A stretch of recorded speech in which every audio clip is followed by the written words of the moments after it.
I am so excited to speak to our guest today. She's a nurse practitioner that specializes in IV wellness. Please help me to introduce Keri. Hello. Hey, Keri, how are you? I'm great. Thank you. How are you? Good, good, good. Hi, my name is Jonathan McLean, and I'm the founder and CEO of McLean Aesthetics.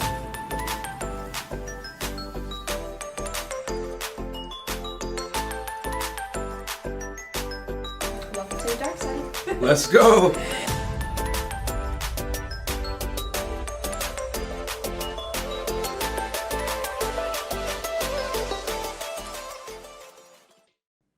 I'm so excited to get into the questions, so let's get right into it.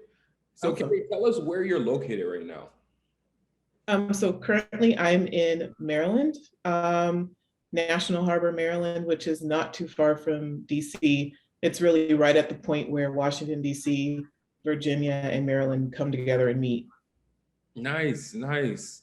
And for people, I'm located in South Florida, and most of my audience are located in the major areas like Florida, New York, things of that nature. Tell us a little bit about kind of the market as far as wellness is concerned in your area. So it's a very heavily populated area.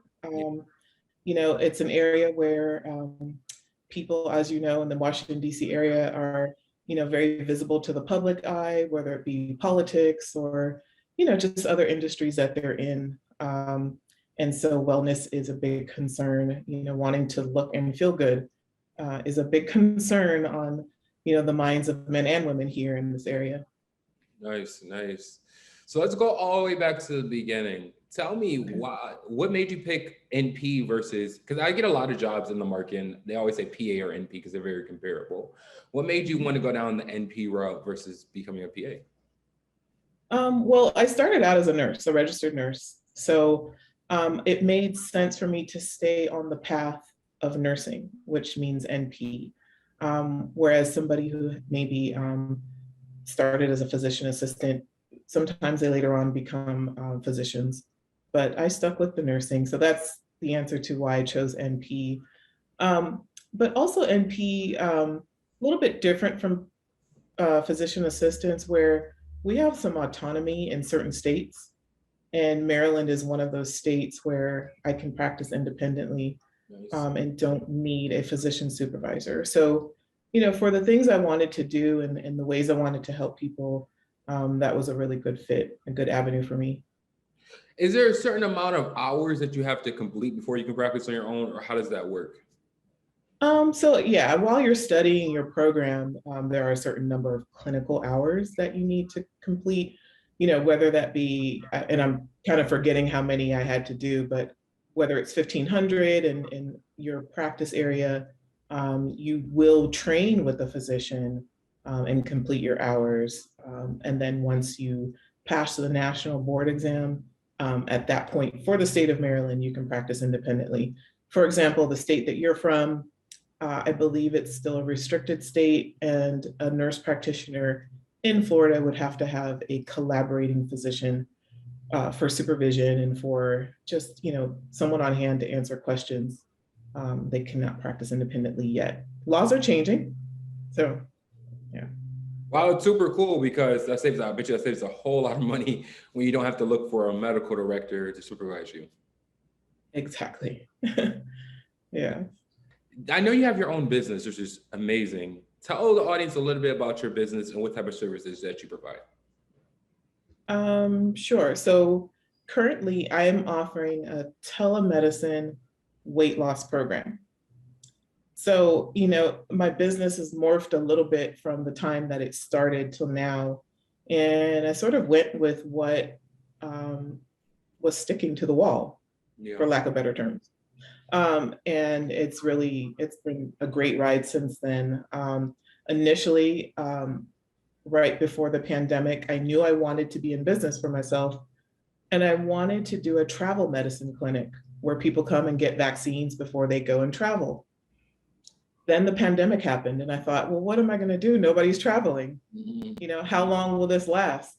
So I started to evolve my thoughts into, when people come out of the pandemic, they're going to be really looking to, get back to themselves, feeling good, going out again and wanting to look good. So the aesthetics became very interesting to me. But even then, during the pandemic, it was hard to get training.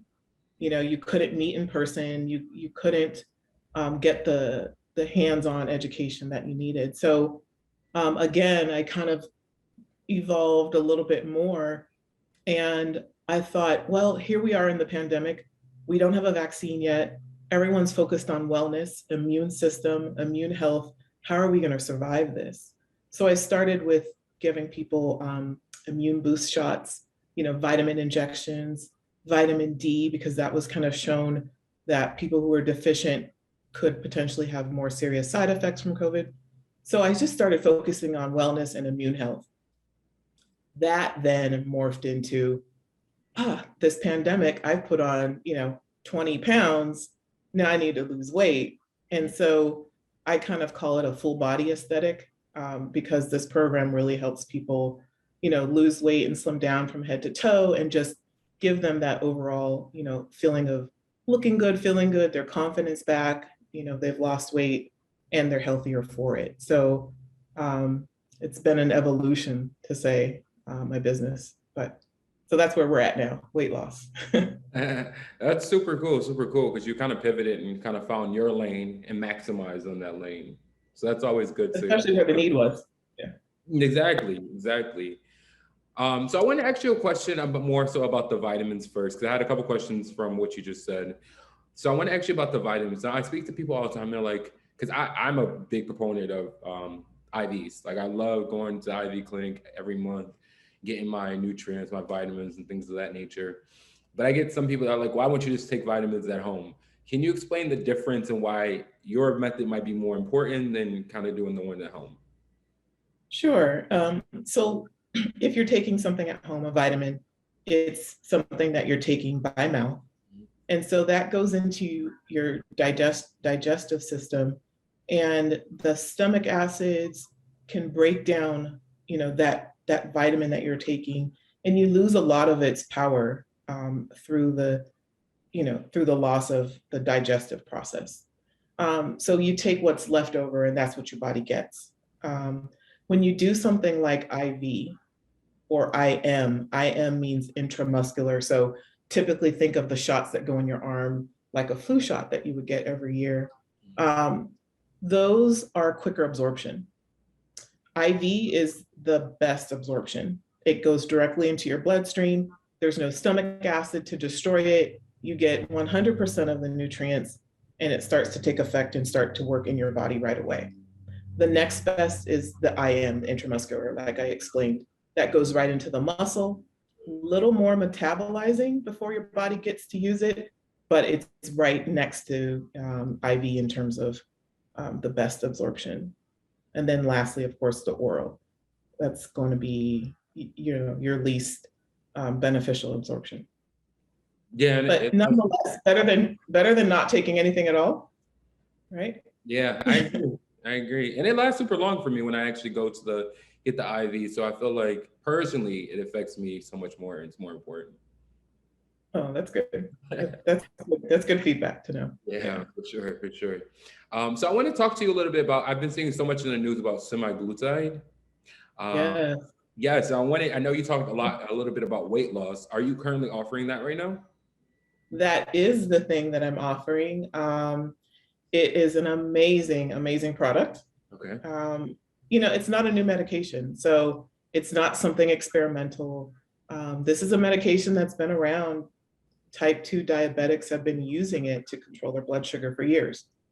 What happened was they did some clinical trials to see how this would affect people who were not diabetic. And so they found that they were losing weight. And they studied them for over a year, and they lost up to 20% of their body weight, which is major. I mean, that's comparable with more invasive methods like, surgeries. So, they studied it, they examined the results. It was safe. It was working. And so then they applied for FDA approval. And so once it got its FDA approval for non-diabetics for weight loss, it became available to nurse practitioners like me to prescribe to clients. Amazing. Have you seen those results with your patients that you use them with? Absolutely. Absolutely. Of all of my clients, the only ones that it didn't work for were the ones who weren't consistent.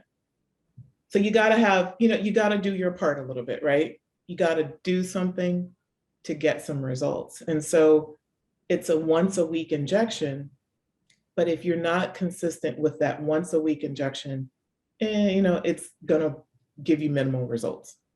So all of my other clients who have lost anywhere from 20, I think at my lowest, to up to 50 pounds, have all been, very consistent, have taken their weekly injections, maybe here or there got off track a little bit by a week or two, but quickly got back on track, refilled their medications every month, made changes to what they were eating, started adding healthy habits back to their regimens, like walking or working out, and they've all done so well. That's amazing. It's going to change a lot of lives, I see, Yeah, it definitely is. And, so obviously you start losing weight, right? And your friends want to know what you're doing. So the word of mouth has been tremendous. Is there any other things in the market that's game changers right now for weight loss or to help people kind of go down that path?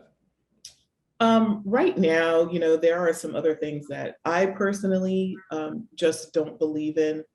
A lot of people like, and they've heard of before, the phentermine. Phentermine is an appetite suppressant, but it's a stimulant. And so it also, increases the heart rate, maybe makes people feel a little jittery. Some people have problems with insomnia.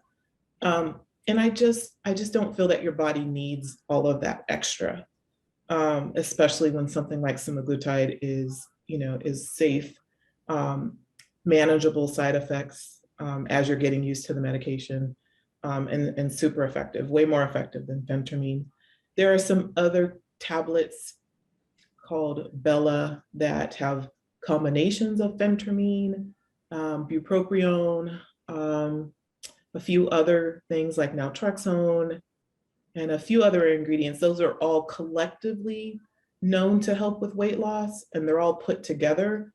The problem I have with that is if someone were to have some sort of reaction or just one of those ingredients didn't set well with them, how do you know which one it is? You don't really know if it's a combination of, 4 to 5 different, medications. I like the semaglutide. It's one thing, you know what it is. It's very straightforward. A lot of people are getting semaglutide confused with other products. So semaglutide is also known as Wegovy. So Wegovy is the brand name. Semaglutide is the drug name. It's just that is the medication, the name of the medication. There's also Ozempic. Ozempic is also semaglutide, but that one is specifically for type 2 diabetics, and it's at a lower dose. So the dose is very key. The dose to Wegovy is what causes the outstanding weight loss results. There are some other things on the horizon that aren't FDA approved yet. So, I don't want to really talk about those because it's not something that, one, I can offer people, and I truly believe in waiting for something to have its full FDA approval because, safety is the most important when it comes to prescribing medications to my clients. Definitely. What are some, I guess, effects that can happen when taking the semaglutide? So, some simple things that, we've all had from time to time. Most common would be nausea. Some people have constipation, maybe a little heartburn. In the beginning, a few people may have some fatigue, but all of those side effects are mild to moderate. All have pretty easy remedies, and they go away in time as you get used to the medication. Wow. I'm interested to see everybody's results because I know a lot of people are taking it. It's becoming very popular in Hollywood, so I'm definitely interested to see how this will go for years to come. Yeah, they are They are catching on. And, you know, the reason why Hollywood is ahead of us in terms of knowing about this is insurance isn't covering it. So insurance companies think that if you want to lose weight, you should diet and exercise. And they don't really think about that. It's not always that easy. It's not that cut and dry all the time. And so, you know, this medication is likely not to be covered by most insurance plans for another several years. So Wegovy charges top dollar for the medication. They know it works, and it really has kept it unattainable to most people.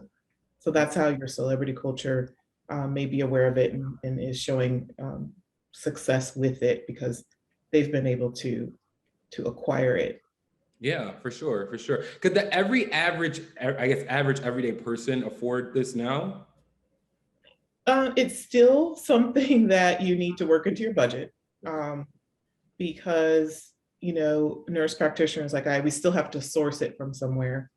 And it is an expensive medication, but it is much more affordable than what, you know, your brand names are charging. So I tell clients, you know, your appetite is going to be lessened, right? You're not going to be craving.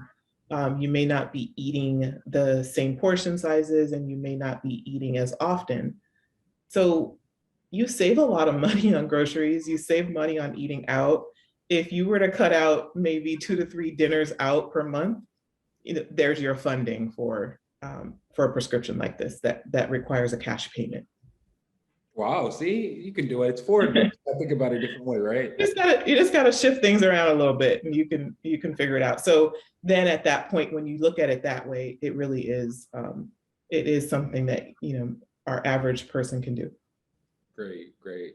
Now, being a business owner, obviously, and starting your own business, what were some of the biggest challenges that you endured in doing so? I will say systems and processes. Mm.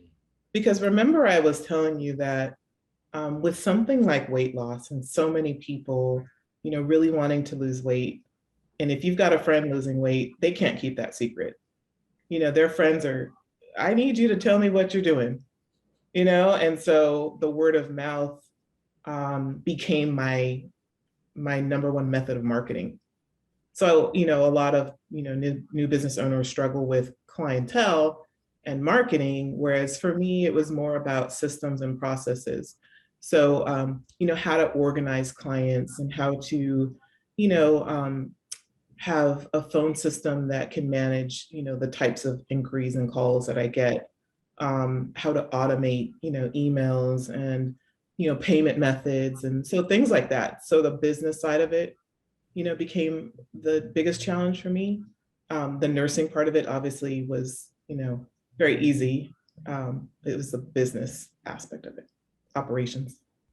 Yeah, it's really good to know because, and when I talk to more like aesthetic providers do more Botox and fillers, they feel as though clientels don't want to share that with other people. They don't want people to know where they got it done at. They want to hide it. But with the weight loss, like you just said, you can't really hide it. So you got to tell somebody, you know, what you're doing.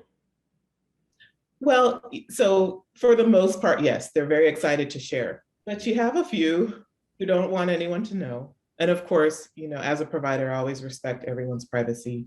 But some people don't want to know. They don't want to follow you on Facebook, and they don't want you following them.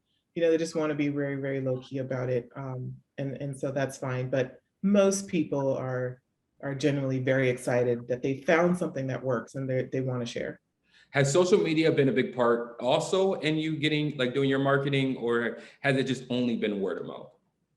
I have done some social media because it's really important, even with word of mouth, to show people some examples of before and afters, or I call them before and currents, you know, because sometimes people are like, I'm not done losing weight yet, but here's where they started, here's their progress photo, and they're still at it. So I like to call them before and currents. But yeah, I like to post pictures so people can see, you know, other people that look like them and what their results have been. I also use it for some education, just so people, can be aware of what it is and what it does. And then also just motivation and encouragement, here's some healthy things and healthy tips and things that you should do. Because losing weight is not linear. It's just so many other factors to it. You've got to be eating well and exercising. You got to sleep well. There's so many things to losing weight. Do you think it's a lot of mental too? You definitely have to be ready. Yeah. Because your readiness is going to impact your compliance. It's going to impact, how consistent you are. So you really have to be at that point of being ready for this. Sure. Another question about social media. I wanted to ask, which platform works the best for you right now? Right now, Instagram does. Yeah. It's, it's quick, it's easy. You can get, photos out there. And a lot of people are using it. Yeah, for sure. It's That's like a new billboard. Yeah, that's my platform of choice. Yeah, some people are using like YouTube now. I know TikTok is hot. There's so many, Facebook. So I always like to ask which one is working the best. I actually just read something today that said Twitter might be the best platform now, with the fact that its new acquisition may mean that things aren't so strict and that your ads are more likely to get approved. And so it may be a good move in terms of marketing. So I was like, oh, I'll have to give that some thought. Yeah, some of these social platforms are actually, they're doing like the blue check and verification for medical professionals now, which is going to be a game changer because, false information, it's amazing. Oh, we'll have to talk more about that. For sure. Now I want to talk about continuous education. I know it's very important to constantly educate yourself. What are some, I guess, seminars or courses or even magazines or books that people can read and learn and understand to gain more knowledge in this specialty? Well, I think more knowledge from a provider standpoint would be like our continuing education and things like that we have to do. But from a consumer standpoint, some of your best sources, you got to be careful because when you're Googling things, a lot of the sources aren't verified. Right now, I think I really like, my favorite one is Health. I think it's Healthline. Their articles are pretty good, and they are sourced by reputable, pieces of information. And I think that's a good way for people to learn more. Another way people can learn more is look for universities who put out information. So for example, I went to University of Maryland in Baltimore. So University of Maryland puts out a lot of health information. So that's a really good trusted source. So maybe, look in your area, find the university and see what research they're publishing and what they're doing. A lot of it's meant for, the lay person, the non-medical person. Do you listen to any podcasts that you would recommend? For other practitioners, yes, but in terms of the consumer, I have not. But there's a few people that I follow that have good information. In my area here in Virginia, this is where this doctor got his start, but Dr. Berg is a good source of information. I believe is Mark Hyman, also puts out great information. These are accounts on Instagram, but I haven't really found any podcasts per se that I could recommend right offhand. What about for providers? I know you said you had some for providers. So if you're a nurse practitioner, my favorite, it's a Facebook group, there's podcasts, there's emails, there's all sorts of information. There's courses that have, continuing education credits, but it's called the Elite Nurse Practitioner. And it's an amazing group. So that's my number one recommendation. All right, I'm going to drop that down. That's valuable. A lot of people, I'm sure, will join in and learn so much. Yes. And there's way less NPs I've noticed than there is PAs. So I'm sure. Oh, you think so? Yeah. When I've actually, because I've been researching the market, and there's twice as many PAs than there's NPs. I don't know that for a fact, but I know when I look up everything, that's what I see. Yeah. Interesting. Yeah, I didn't know that. Yeah, for sure. Yeah. Because I guess you got to go through from an RN to get your MSN and then do it that way, versus PAs, you can just go right out of your BSN. I mean your BA. Yeah. Right. So yeah, but there's a lot of different avenues in nursing too. But yeah, generally that's true. And maybe that's why at one point I almost went the PA route. A bunch of things just kind of deterred my course, but I mean, they're both great career options. Yes, for sure. Now I know with working and having your own business and probably having a personal life, how do you do the work-life balance? Like, how do you balance everything? What are some things that you do to kind of unwind and kind of get stress-free? Yeah, I'll admit in the beginning as a business owner, I don't know that I created much balance. Again, it was the pandemic. There wasn't a whole lot of life things happening. We stayed at home a lot, and yeah, I just worked and worked and worked. So my favorite way of unwinding is really just getting away. So I love to travel, love to go places. Which you can see why in the beginning I wanted to have a travel medicine clinic, because I just love talking to people about places they like to go and visit, and how to stay safe and healthy. So that's my way, is taking a trip somewhere, unwinding, relaxing with friends. Sometimes just doing absolutely nothing and enjoying the quiet is nice for me. Nice. Where are some places you would love to travel to? Egypt has been on my mind. Greece as well. Zanzibar, and somewhere in South America. I need to get down to South America. Yeah, those all sound amazing. Seriously, I see people's trips. There's like the blogs that people have personal Instagram where they go across the globe and they take pictures and stuff. I'm like, I wish I could have that job. I know that seems amazing. Yeah, I have a map. It's a map of the world, and you can take a little, like, you can take a penny or something and you can scratch off. It's like, that type of scratch off material like lottery tickets have. Yeah. You can scratch off the countries you've been to, and then it pops out a different color so that you have this map of all the places you've been. So. Wow, super cool. I need one of those on my journey. Yeah.